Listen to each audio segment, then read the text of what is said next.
ఇంతవరకు ప్రార్థన ద్వారాను, పాటల ద్వారాను, వాక్య పఠనం ద్వారాను దేవుని మహిమపరుచున్నాము. కొద్ది నిమిషాలు దేవుని మాట నేర్చుకుందాము. పరిశుద్ధ గ్రంథంలో నుండి కీర్తన గ్రంథము 19వ అధ్యాయము 1-2 వచనాలు.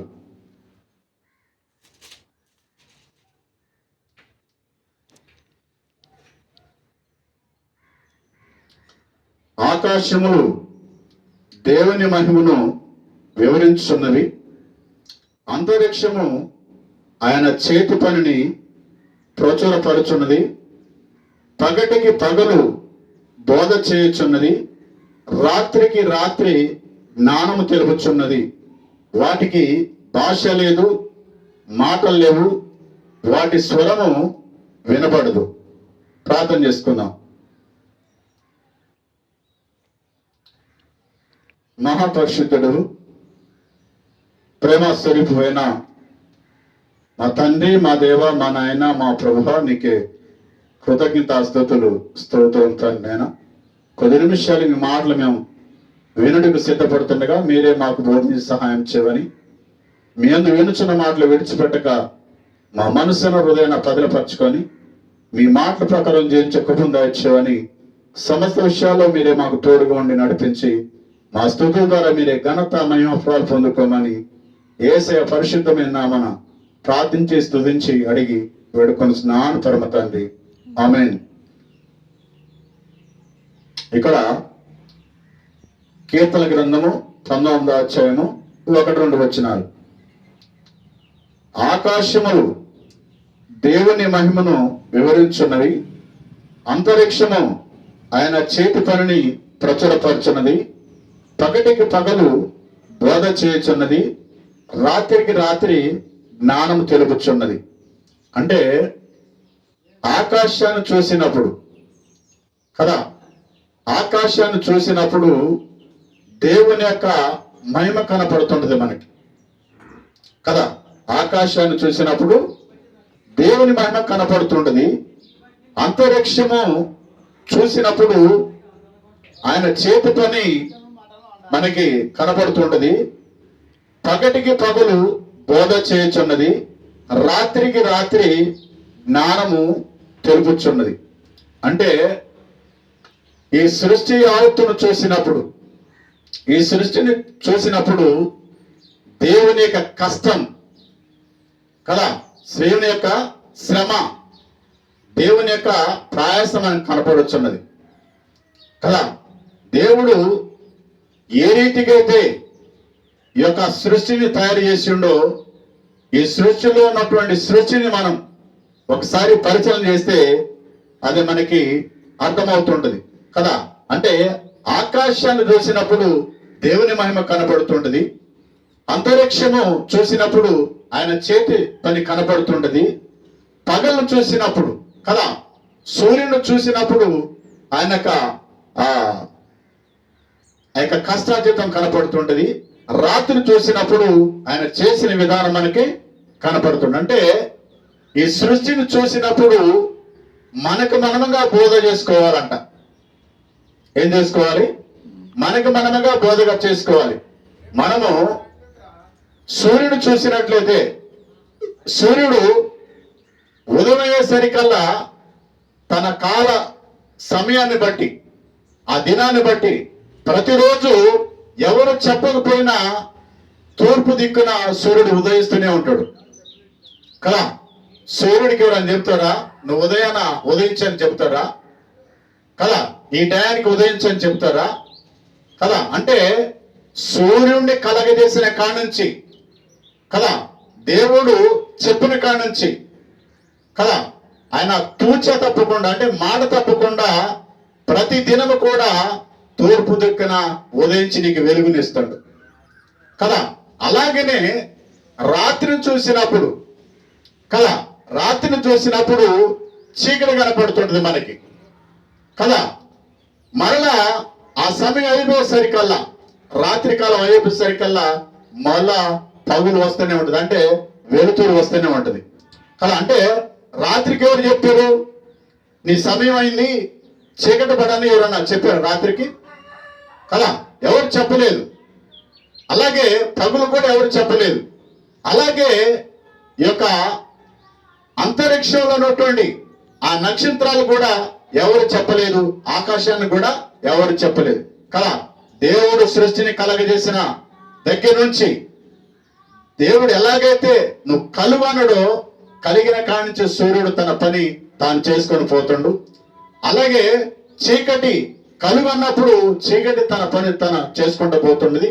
అలాగే అంతరిక్షంలో సూర్యచంద్ర నక్షత్రాలన్నీ కూడా కదా, ఆకాశంలో ఉన్నటువంటి నక్షత్రాలన్నీ కూడా కదా వాటి పని అవి చేసుకుంటూ పోతున్నాయి.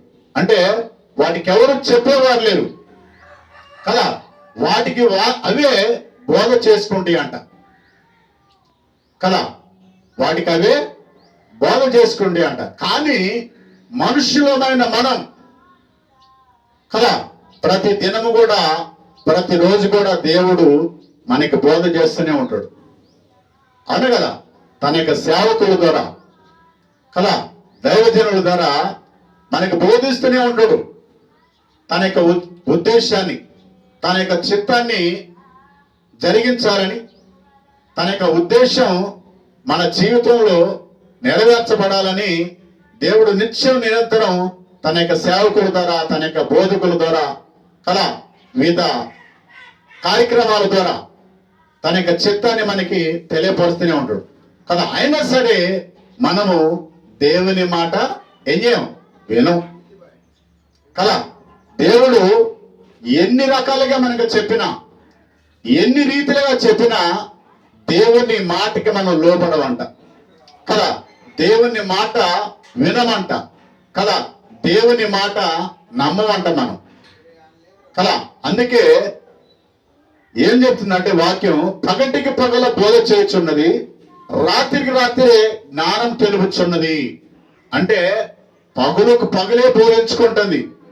సూర్యుడు తనకు తానే బోధించుకుంటాడు, ఇదిగో నేను ఈ సమయానికి రావాలి, ఈ సమయానికి వెళ్ళిపోవాలి కదా. రాత్రికి రాత్రే జ్ఞానం తెలుపుచున్నదంట, నేను ఈ టయానికి వచ్చి ఈ టయానికి వెళ్ళిపోవాలని కదా. కానీ మానవుని యొక్క ఆలోచన ఎలా ఉంది కదా, మానవుడు సృష్టి ఎలాగైతే ఆలోచన చేసి దేవుడు చిత్తాన్ని నెరవేర్చడానికి ఎలాగైతే వారు నియమించిన కాలాన్ని బట్టి ప్రయాణిస్తారో, మానవ కూడా, మనిషి కూడా అలాగనే దేవుని యొక్క చిత్తాన్ని ఎరిగి దేవుని చిత్తాన్ని జరిగిస్తే దేవుడు ఎంతగా సంతోషిస్తాడు అలా. మామూలు విషయం కాదు కదా. పగలకు పగలే బోధ చేసుకుంటుంది, రాత్రికి రాత్రే జ్ఞానం తెలుపుతుందంట కదా. ఎంత అద్భుతమైనటువంటి మాటలు కదా. అయినా సరే మానవులైన మనం నిత్య నిరంతరం కూడా దేవుడు తన సేవకుల ద్వారా, వివిధ కార్యక్రమాల ద్వారా మనతో మాట్లాడుతుండు. అయినా కానీ మనం సరిచేయబట్టలేదంట కదా. అయినా కానీ మనం సరిచేయబట్టలేదు. అయినా కానీ మనం దేవుని మాట యందు నమ్మకం ఉంచట్లేదు, దేవుని మాట యందు విశ్వాసం ఉంచట్లేదు కదా. దేవుని యొక్క విధానాన్ని మనం గైకొనట్లేదని దేవుడు చాలా ఈ లేఖనం ద్వారా మనకి బాధపడుతున్నట్టుగా తెలియపరచబడుతుంటది కదా. చూద్దాం, లేఖనాలు చూద్దాం. ఆదికాండము 15వ అధ్యాయము 3వ వచనం.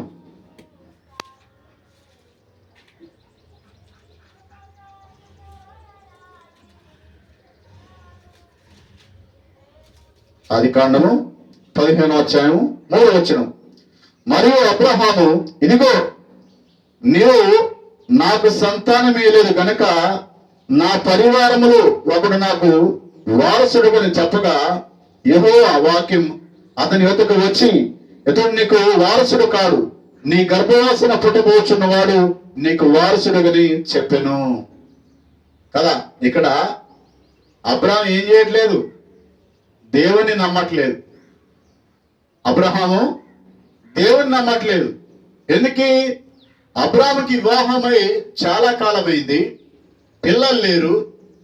కానీ దేవుడు అబ్రాహామునికి కావలసిన సమస్తాన్ని కూడా సమకూర్చి పెట్టిండు కదా. ఆయనకి మంచి భార్యని ఇచ్చిండు, పనివారిని ఇచ్చిండు కదా. ఆయన తినటానికి, తాగటానికి, ఉండటానికి అన్ని సౌకర్యాలను ఇచ్చిండు. కానీ సంతానం ఒకటే లేదు ఆయనకి కదా. సంతానము లేదు. లేకపోయేసరికల్లా అబ్రహాం యొక్క ఆలోచన ఎలాగుందంటే, దేవుడు నాకు పిల్లల్ని ఇస్తున్నాడు కానీ ఇంకా ఇయ్యలేదు కదా, ఇంకా ఇయ్యలేదు. అంటే ఆయనకి ఏముంది? అపనమ్మకం ఉంది కదా. ఆయన మనసులో ఏముంది? అనుమానం ఉంది. ఇక లాభం లేదు, నా వయసు అయిపోతుంది కదా, నా భార్య వయసు కూడా అయిపోయింది, నా యొక్క జవసత్వాలన్నీ కూడా ఉడికిపోయింది, ఇక నాకు పిల్లలు పుట్టే ఛాన్స్ లేదు అని చెప్పేసి ఆలోచన చేసి తన యొక్క పనివాళ్ళలో ఒక పనివాడిని తన కుమారుడిగా చేసుకోవటానికి ఆలోచన చేస్తాడు కదా. ఆలోచన చేస్తున్నప్పుడు దేవుడు దర్శిస్తాడు. ఎవరిని? అబ్రహాంని. దేవుడు దర్శించి చెబుతున్న మాట ఏంటంటే, యెహోవా వాక్యం అతని ఎదుగు వచ్చి, ఇతడు నీకు వారసుడు కాదు, నీ గర్భవాసన పుట్టబోచున్నవాడు నీకు వారసుడు అని చెప్పను. ఇతను పనివాడు కాబట్టి పనివాడిగానే చూడు నువ్వు కదా. దాసుడు ఎప్పుడు కూడా కుమారుడు కాడు. దాసుడు కుమారుడు అయితేరా కాడు. కాబట్టి ఈయన నీ పనివాడు కదా. ఈ పనివాడిని పనివాడిలాగానే చూడు. నీకు ఒక కుమారుని ఇస్తా, ఆ కుమారుని ఇచ్చిందాక నువ్వు ఓర్పుతూ ఉండని చెప్పేసి అబ్రహాంకి చెప్పి వెళ్ళిపోతాడు కదా. అంటే అబ్రహాంకి ఏమైంది? అపనమ్మకం కలిగింది కదా. దేవుడు పిల్లల్ని ఇస్తా ఇస్తా ఇస్తా అంటాడు కానీ ఇవ్వట్లేదు కదా.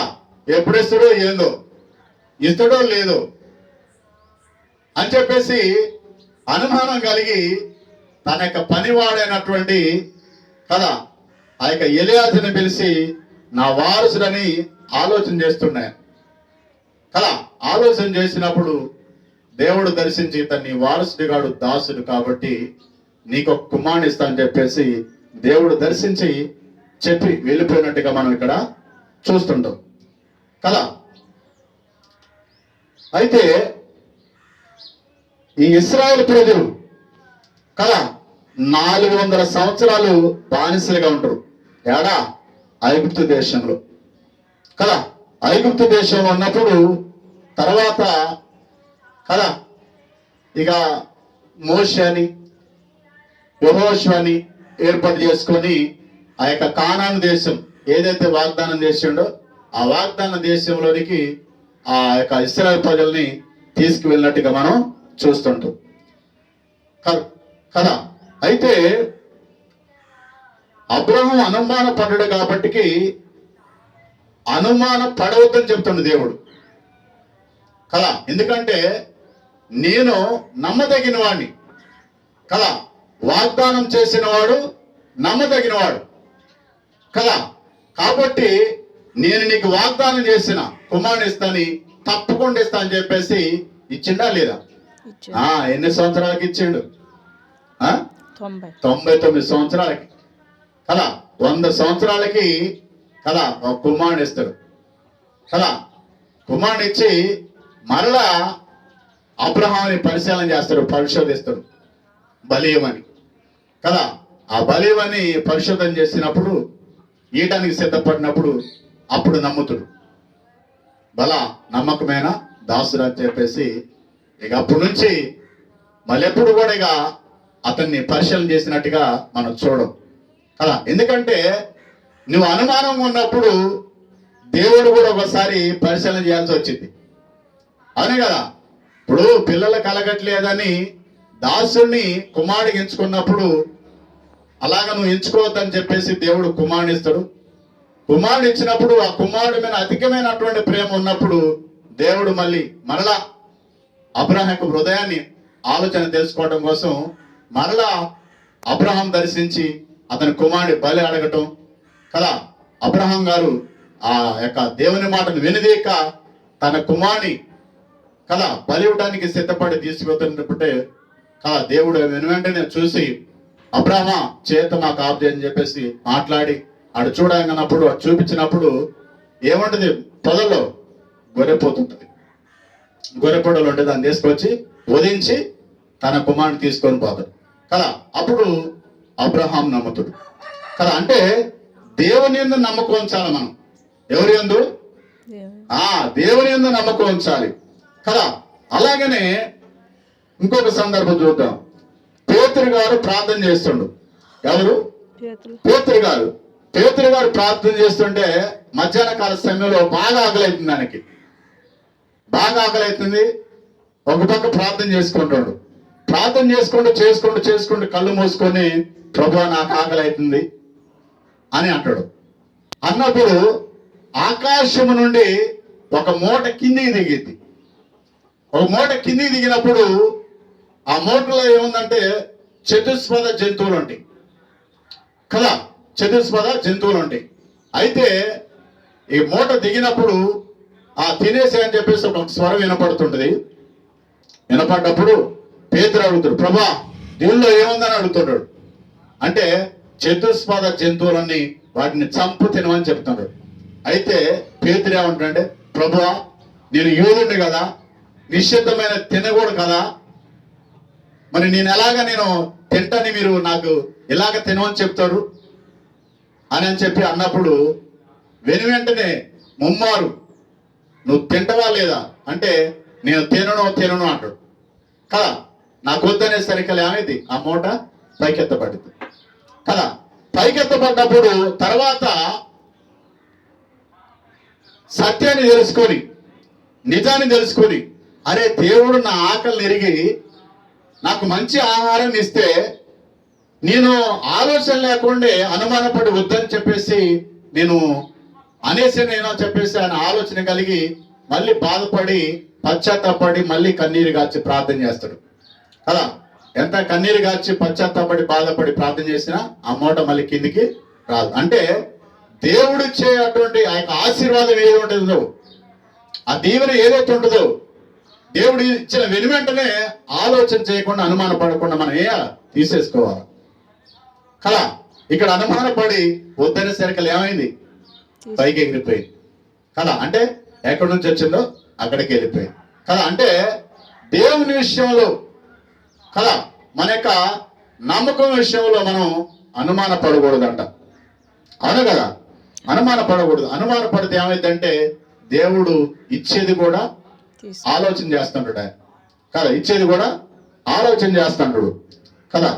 కాబట్టి దేవునిలో మనము మంచి విశ్వాసం కలిగి కదా, మంచి నమ్మకం కలిగి ఉండాలని దేవుడు మనకి తన లేఖం ద్వారా తెలియపరుస్తున్నాడు కదా. సరే, ఇంకో వచనం చూసుకుందాము. సంఖ్యాకాండము 20వ అధ్యాయము 8 నుంచి 10 వచనాల వరకు. సంఖ్యాకాండము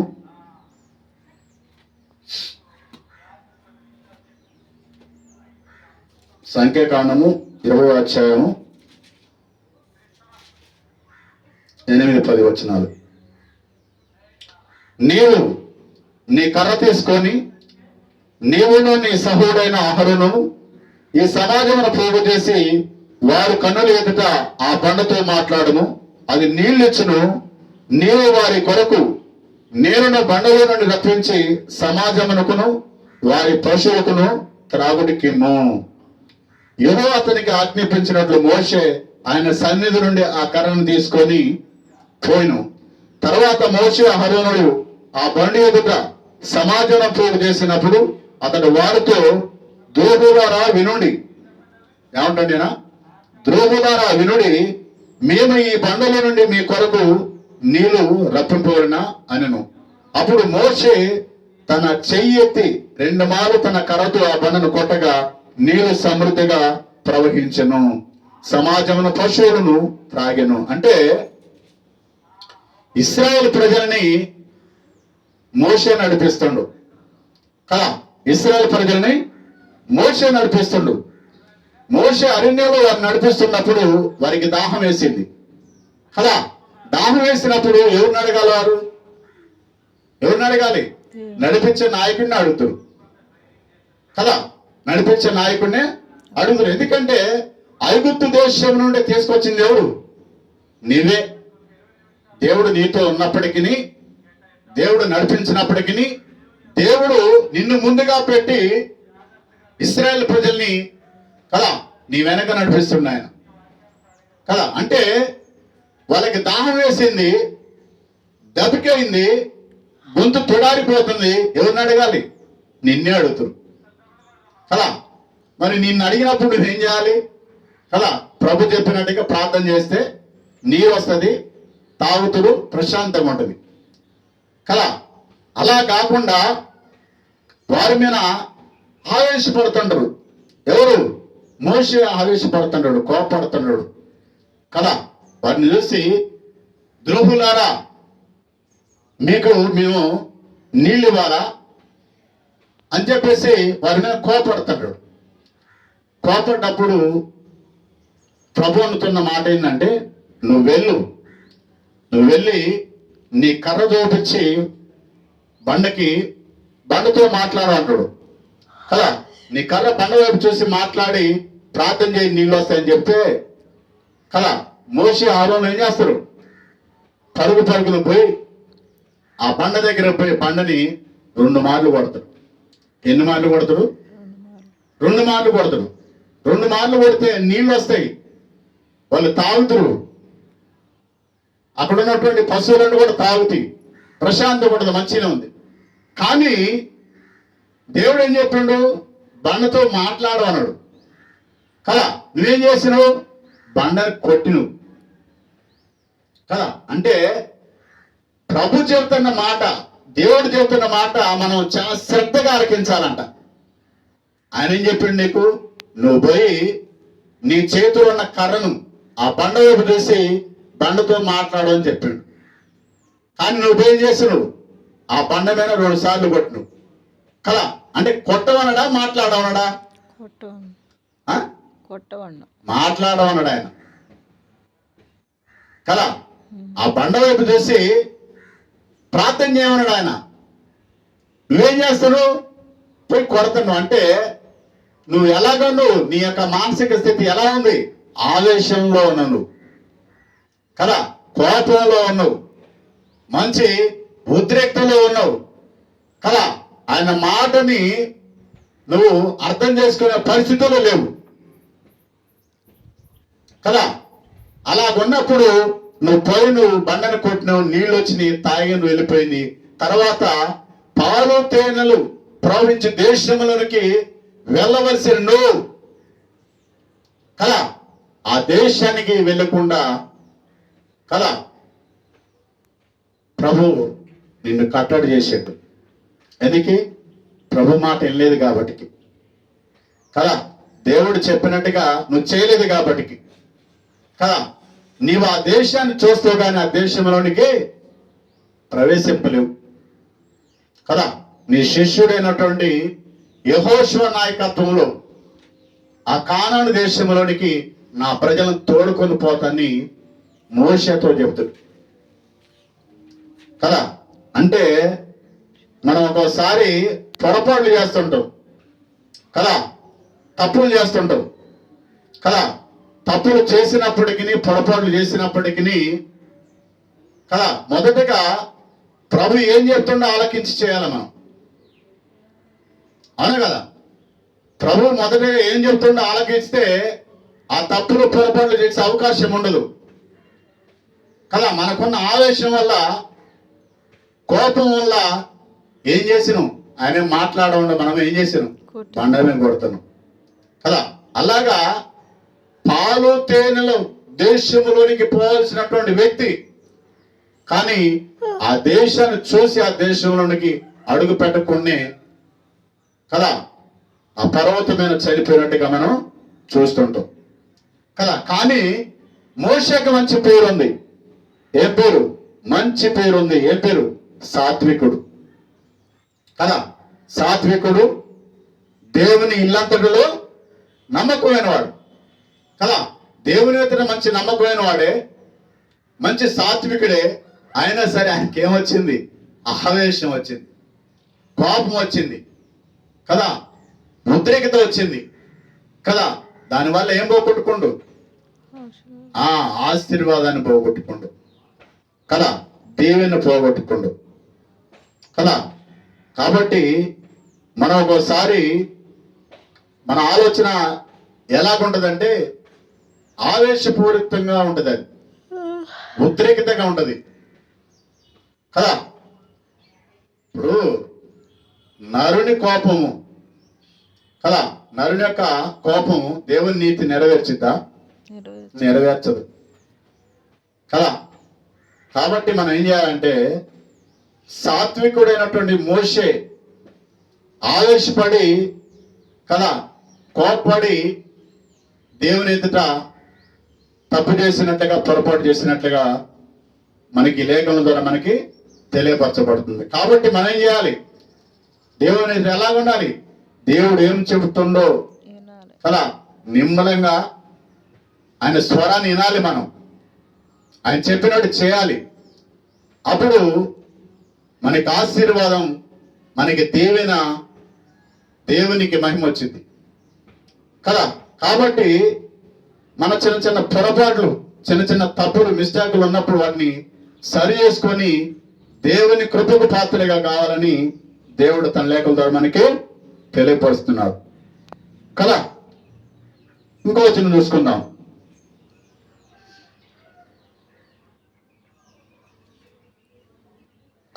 ద్వితీయోపదేశకాండం 3వ అధ్యాయం 20వ వచనం.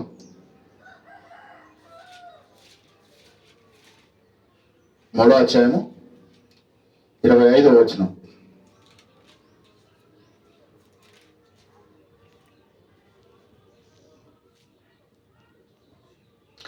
నేను అద్దరికి వెళ్ళి యోర్దాను అవతల ఉన్న ఈ మంచి దేశమును, మంచి మాన్యమును, ఆ లెబనోనును చూచినట్లు దయచేయమని నేను యెహోవాను బతిమాలు కొనగా, యెహోవా మిమ్మును బట్టి నా మీద కోపపడి నా మనవి వినకపోయెను కదా.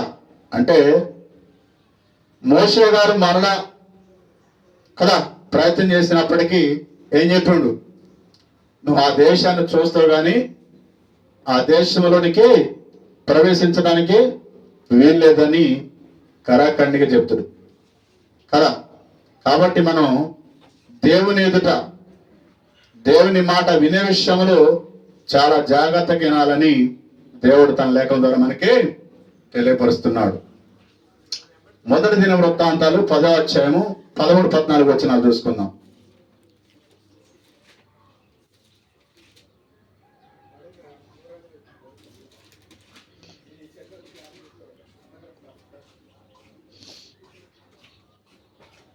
ఈ ప్రకారం యెహోవా ఆజ్ఞ గైకొనక ఆయన దృష్టి ఎదుట ద్రోహం చేసినందుకును, యెహోవా వద్ద విచారణ చేయక కరణ పిశాచముల యొద్ద విచారణ చేయు దానిని వెతికినందుకును సౌలు హతమాయును. ఇక్కడ సౌలు గారుండు కదా. ఇశ్రాయేలుకి మొదట ఎవరు? సౌలు కదా. ఇక్కడ అమాలేకుల మీదకి యుద్ధానికి పోతాడు.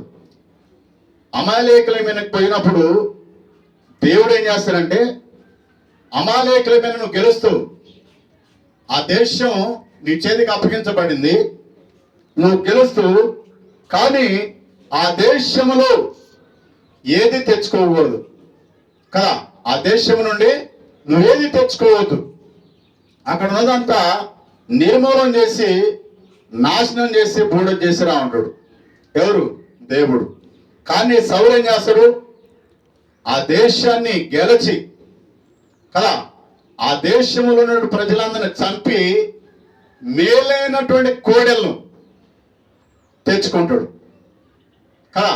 తెచ్చుకుంటే సరే, అది దేవునికి తెలియపడ్డప్పుడు మరలా సమయాలను పంపుతాడు. సమయాలను పంపితే సమయాలతో అంటాడు, నేను దేవుని కోసం తెచ్చిన. ఎవరి కోసం తెచ్చినట్ట? అయా ఏదో అరుపులు వినపడతాయి, కోడెలు అరుపులు వినపడతని ఏంటి అది అని అడుగుతారు. ఎవరు? సమూయేలు. ఎవరిని? సౌల్ని.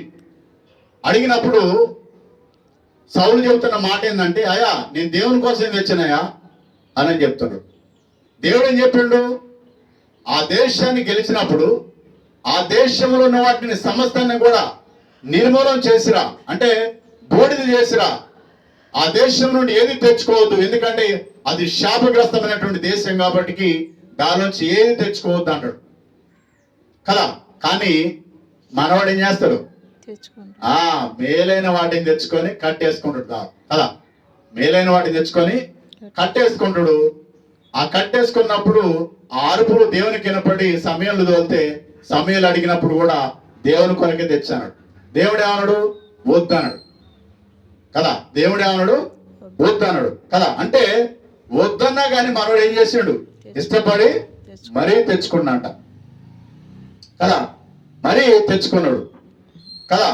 తాను ఏదైతే కదా తేవద్దన్నాడో తెచ్చుకున్నాడు. తత్ఫలంగా మనోడు ఏం చేసిండు? శాపాన్ని కొని తెచ్చుకోండు కదా. శాపగ్రస్తమైనది, అది శపింపబడినది, దానిలో ఏమి తెచ్చుకోవద్దు కదా అని చెప్పేసి దేవాది దేవుడు ప్రత్యేకంగా చెప్పాడు, పరోక్షంగా కూడా చెప్పాడు కదా. దేవుడు స్వయంగా చెప్పాడు, తన ప్రవక్త ద్వారా కూడా చెప్పించిండు. ఆయన కానీ మనోడు వెళ్ళలేదు. ఎవరు? సౌలు.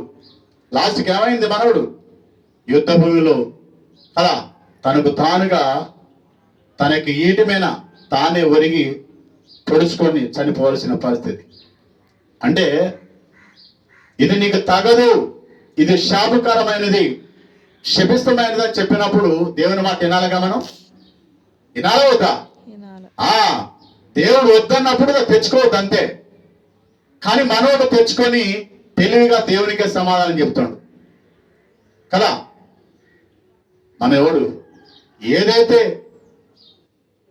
కోరుకున్నాడో దాని ప్రకారమే నాకు సావడం జరిగింది. అవునా కదా. ఇప్పుడు సౌలుని ఎవరైనా చంపారా? యుద్ధ భూమిలో ఎవరు చంపరా కదా. తన యొక్క ఇంటి మీద తానే పడి చనిపోయినట్టుగా మనం లేఖనంలో చూస్తుంటాం. కాబట్టి దేవుడు ఇది వద్దు, ఇది తెచ్చుకోవద్దు కదా అని అన్నప్పుడు మనం ఒకసారి ఆలోచించాలి. అవునా కదా. ఇప్పుడు తండ్రి తన పిల్లలకి మేలు కూడా చెప్తుడా, కీడు కూడా చెప్తుడా? ఇప్పుడు పిల్లలు తినరాని వస్తువు తినకూడదు అన్నప్పుడు తల్లిదండ్రుల మాట వినాలి పిల్లలు కదా. ఇక్కడ కూడా దేవాది దేవుడు నువ్వు ఎక్కడో గాడిదల పోయిన తిరుగుతుంటే దేవులాడుతుంటే నీవు ఒక అమాయకుడు అయినా సరే అనామకుడు అయినా సరే నేను తీసుకొచ్చి రాజుని చేసిండు కదా. రాజ్యాన్ని నీ చేతికి అప్పగించాడు. సింహాసనాన్ని నీ చేతికి అప్పగించాడు. రాజ్య పరిపాలన జరిగించని చెప్పేసి సమస్తాన్ని కూడా నీ చేతిలో పెట్టాడు కదా. అలాంటి అద్భుతమైనటువంటి దేవాది దేవుని మాట వినకుండా నీకు ఇష్టాన్ని, నీ చిత్తాన్ని నెరవేర్చుకొని లాస్ట్కి ఏమైంది కదా. నీకు నీవుగా నీ ఇంటి మీద నీవే పడిపోయి చనిపోవాలని పరిస్థితి వచ్చింది. అంటే దేవుడు వద్దంటుండే అది మంచిది కాదు, మనకి దానివల్ల ఎటువంటి మేలు లేదు, ఎటువంటి ఉపయోగం లేదని మనం ఆలోచించి కదా దేవుడు ఏదైతే వద్దంటుండో అది చేయడానికి మనం ఇష్టపడకుండా ఉండాలని దేవుడు తన లేఖల ద్వారా మనకి తెలియపరుస్తున్నాడు. అవును కదా. సరే, ఇంకో వచనం చూసుకుందాం. మొదటి దినవృత్తాంతాలు 20:1-14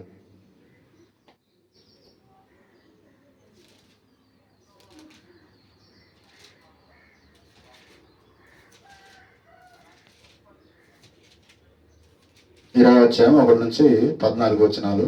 సరే, ఇక్కడ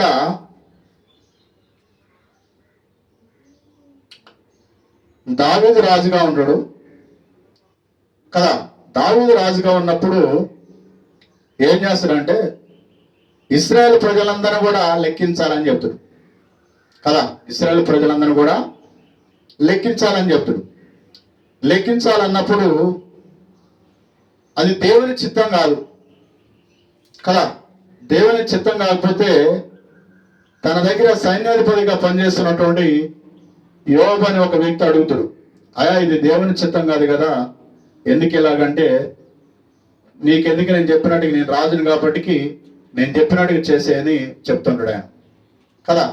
చెప్పినప్పుడు కదా, దేవుడు ఏదైతే చేయొద్దని చెప్తాడో అదే చేస్తాడు దావీదు కూడా కదా. దావీదు అలాగే చేసినప్పుడు దావీదు కూడా చాలా ఇబ్బందులు పెడతాడు కదా. తన యొక్క రాజ్య విషయంలో చాలా ఇబ్బందులు పడ్డట్టుగా మనం ఈ లేఖనాల్లో చూస్తుంటాం కదా. కాబట్టి దేవుడు ఎందుకు చెబుతాడో మనం ఆలోచన చేయాలి, అవునా కదా. దేవుడు చెప్పిన దాన్ని మనం తూచా తప్పకుండా పాటించడానికి మనం అలవాటు పడాలి. అంతేగాని దేవుడు చెప్పనిది చేయండి మనం చేయడానికి మనకు అవకాశం లేదు కదా. కాబట్టి మనం ఈ విషయాన్ని ఏం చేయాలా, గమనించాలి. గమనించి దేవుడు ఏదైతే చేయొద్దంటుండో అది చేయకుండా ఉండకపోవడమే మనకి మేలు, అవునా కదా. సరే,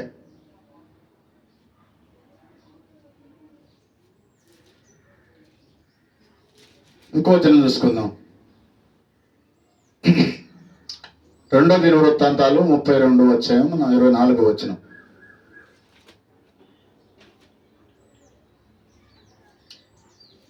2 దినవృత్తాంతాలు 32:24.